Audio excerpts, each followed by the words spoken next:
Is Africa the secret engine that keeps the world alive?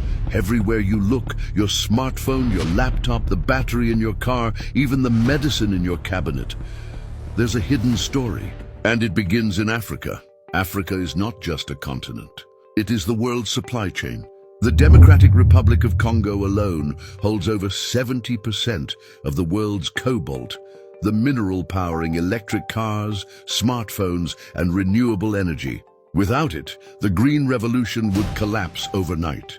South Africa controls nearly 90% of the world's platinum reserves, essential for clean energy and medical equipment.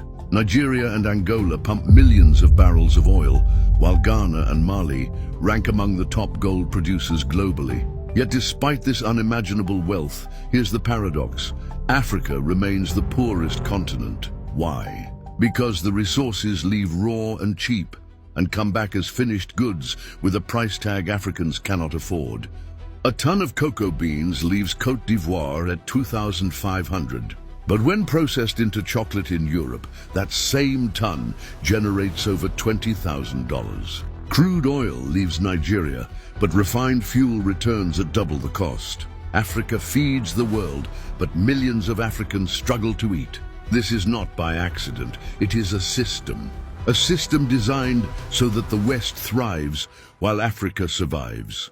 If Africa stopped exporting even for a few months, the world's most powerful economies would grind to a halt. Imagine Silicon Valley without African cobalt. Imagine Europe without African oil. Imagine Wall Street without African gold. The truth is clear. Africa is the backbone of global wealth. And yet most Africans don't see it. Generations have been taught a narrative of dependence, of poverty, of weakness. But the truth is flipped. It is the West that depends on Africa. Now enters a new player, China. Unlike the West, which for centuries extracted without reinvesting, China has invested billions in African infrastructure. Railways in Kenya, highways in Ethiopia, ports in Tanzania, energy plants in Nigeria. Critics call it a new form of control, but it is undeniable. China sees Africa not as charity, but as the future. While Western nations argue China builds. So what does this mean? It means the balance of global power could shift.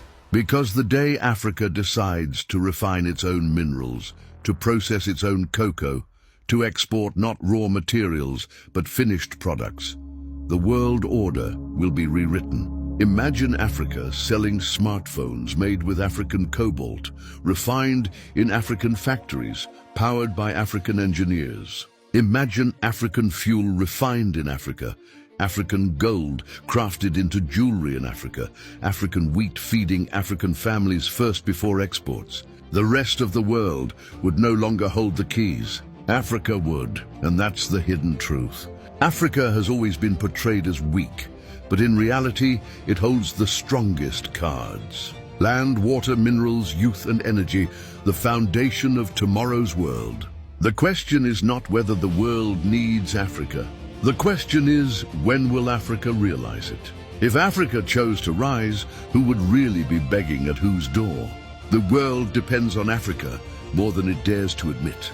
But will Africans claim their power, or will the cycle of extraction continue until it's too late? Bokum Africa.